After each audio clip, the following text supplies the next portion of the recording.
नमस्कार, स्वागत है आपका वॉइस ऑफ ट्रांसपोर्ट में। आज एक बार फिर हम आपके सामने मौजूद हैं ट्रांसपोर्ट जगत की किसी खबर के साथ। और आज की खबर है ओला उबर की। और एक ऐसे राज्य में ओला उबर के लिए बुरी खबर भी आप कह सकते हैं कि हर ड्राइवर्स की जो भी अलग अलग स्टेट में जो ड्राइवर्स हैं उनकी एक मांग थी कि इन कंपनियों के ऊपर भी कोई सरकारी शिकंजा होना चाहिए। इन कंपनियों के ऊपर भी सरकार की कोई दबाव होना चाहिए ताकि गलत काम ना कर सके। और ठीक ऐसा ही हुआ है। एक राज्य, जी हाँ, हम बात करें उत्तराखंड की। उत्तराखंड में ओला उबर अगर आप कोई भी काम करेंगी तो उनको रजिस्ट्रेशन कराना पड़ेगा। रजिस्ट्रेशन के बगैर वो काम नहीं करवा सकेंगी। ये खबर आ रही है, खबर पूरी डिटेल आपको बताते हैं। और इस खबर से सीख लेनी चाहिए भारत के और दूसरे राज्यों को, ताकि अगर ऐसा कोई शिकंजा कसता है कंपनी के ऊपर तो जो ड्राइवर्स है उनको राहत मिलेगी।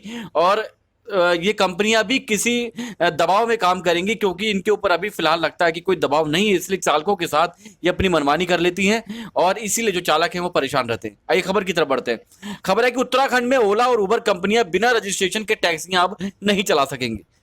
ऐप से कैब सर्विस देने वाली कंपनियों को परिवहन विभाग में रजिस्ट्रेशन कराना अब होगा। इसे लेकर परिवहन विभाग ने शासन को प्रस्ताव बनाकर भी भेज दिया है। शासन से स्वीकृति मिलते ही इस पर कार्रवाई शुरू हो जाएगी।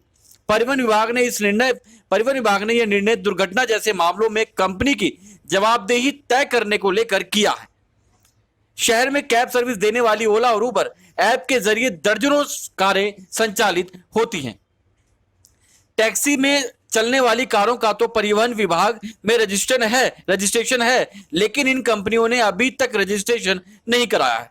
करीब एक साल पहले टैक्सी संचालकों ने इसे लेकर विरोध दर्ज कराया था।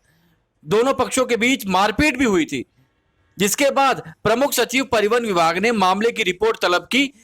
इसके बाद मामला ठंडे बस्ते में चला गया था, लेकिन अब लग रहा है इस मामले ने तूल पकड़ी है और अब विभाग को लगता है कि निश्चित तौर पर इस मामले में गंभीरता दिखानी चाहिए। और गंभीरता दिखाने के तहत शायद ये काम किया गया है। और जब इसका प्रस्ताव भेजा गया है तो संभावना ये है कि जरूर कोई खुशखबरी वहां के चालकों को मिल सकती है और इनके ऊपर भी दबाव बने या फिर इनके ऊपर कोई गाइडलाइंस आ सकती है।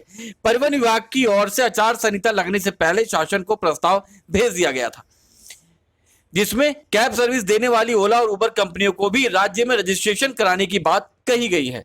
चुनाव के बाद प्रस्ताव को स्वीकृति मिलते ही इस पर कार्रवाई हो जाएगी।